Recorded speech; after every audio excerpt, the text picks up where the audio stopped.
বন্ধুরা, তোমরা অনেকেই আমার কাছে মিনি কিচেনের ভিডিও দেখতে চাইছিলে। তো মিনি কিচেনের যে সেটআপটা সেটা আমার কাছে ঠিকমতো হয়ে উঠছিল না বলে আমি মিনি কিচেনের ভিডিওটা একটু স্টপ রেখেছিলাম। তো ফাইনালি আমি মিনি কিচেনের সেটআপটা করেছি। আশা করি তোমাদের সঙ্গে মিনি কিচেনের ভিডিও আস্তে আস্তে শেয়ার করতে পারবো। তো আজকে মকর সংক্রান্তি, তো সেই জায়গায় পিঠে পুলি না হলে হয়, তাই আজকে মিনি কিচেনে আমি বানিয়ে নিয়েছি সুন্দর ক্ষীরসা পাটিসাপটা। মানে পাটিসাপটাটা করার পরে ক্ষীরের মধ্যে আমি এটাকে ডুবিয়েছি। তো প্রথমে আমি যেটা করেছি, আমি ব্যাটার একটা করে নিয়েছি। একটু চালের গুঁড়ো, একটু ময়দা, একটু সুজি দিয়ে ব্যাটারটা বানিয়ে নিয়েছি।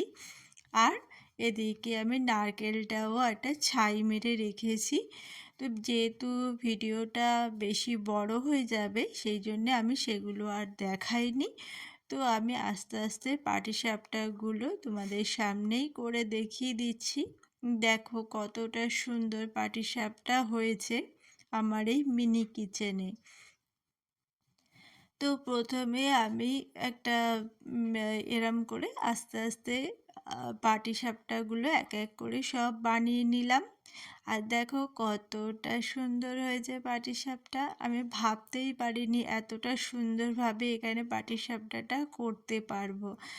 তো যাই হোক, দেখো তোমাদের সামনে আমি দেখিয়ে দিলাম কি সুন্দর পাটিসাপটাগুলো উঠেছে। তো এইভাবে আমি সমস্ত পাটিসাপটাগুলো করে নিয়েছি। আর এদিকে আমি কিন্তু একটু ক্ষীর বানিয়ে নিয়েছিলাম, মানে দুধ দিয়ে ক্ষীর বানিয়েছিলাম। সেই ক্ষীরটাও আমি একটুখানি গরম করে নেব।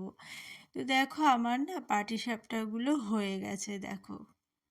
তো এবারে আমি ক্ষীরটা একটু গরম করে নিয়েছি, এর মধ্যে আরেকটু আমি গুড় মিশিয়ে নেব।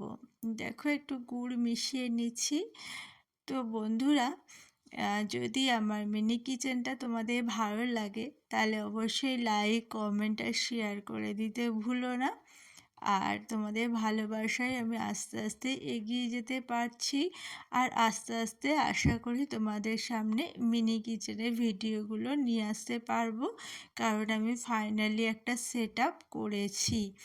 এতদিন ঠিকমতো করতে পারছিলাম না, বারবার এখানে ওখানে করছিলাম, খুব অসুবিধা হচ্ছিল। এটা মানে মোটামুটি সেটআপ না থাকলে না খুব অসুবিধা হয়, যেহেতু এটা অনেকটা সময় সাপেক্ষ রান্নার ব্যাপার।